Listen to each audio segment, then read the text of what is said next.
мүмкін, құрметті желі қолданушылар. Мінекей бұл Ленгір қаласының базары. Сәлематсыздар ма? Мен былай участковыйларды шақырдым осы жерге. Өйткені мына азаматша қанша уақыттан бері осы жерде отыр. Бұл кісіні мүмкін құлдықта ұстап отыр ма деген мәселе. Сәлематсыздар ма? Жүзекке звондаған мен. Мына кісі қанша уақыттан бері осы жерде отыр. Менің естуім бойынша қазір базардағыларын сұрап шықтым. Джиппен кеп түседі дейді, тағы да басқа көліктермен. Бұл кісі қалай суықта отыр ғой? Біз өзінен сұрастырсақ, өткенде біз бұны келіп сұрасқан кезде, өзінің жағдайым жоқ, өзіне күн көруге деді. Бұл ше? Неге, егер мүгедек болса, неге пенсия бермейді? Енді онысын білмедім. Бар дейді ғой бәрі. Онда неге отыр бұл жерде? Біз айттық, өткенде біз бұл кісіні шығарып салғанбыз, апарып тастағанбыз. Егер де тұратын жер жоқ болатын болса, бізде бар ғой өзі. Неге отырады бұл жерде? Қазір күн суық, адамдардың құқығы қорғалу керек. Сәлематсыздар ма?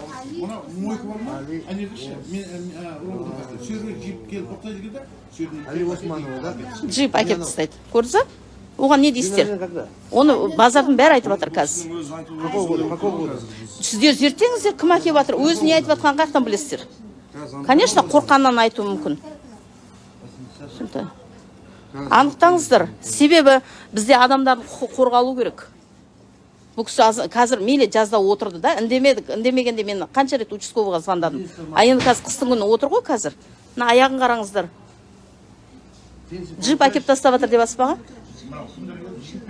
Номері білмейсіз ба? Осы.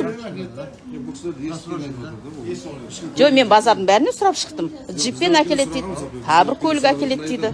Осы кісілер сіз бар едіңіз, алып кеттіңіз. Біз алып кеттік бұл кісіні. Бұл кісіні жұмыстан жүргіздік. Бұл айтады, өзім күн көре алмаған екен дейді. Жоқ, ондай заң жүзіне анықтаңыздар, мен жиналысқа кетіп жатырмын. Заң жүзіне анықтаңыздар, мен кейін сіздерден ақпарат аламын. Мінекей, құрметті желі қолданушылар, осындай мәселеден сырт айналып кетпеу керек, анықтау керек. Сондықтан да немқұрайлық болмау керек деп ойлаймын.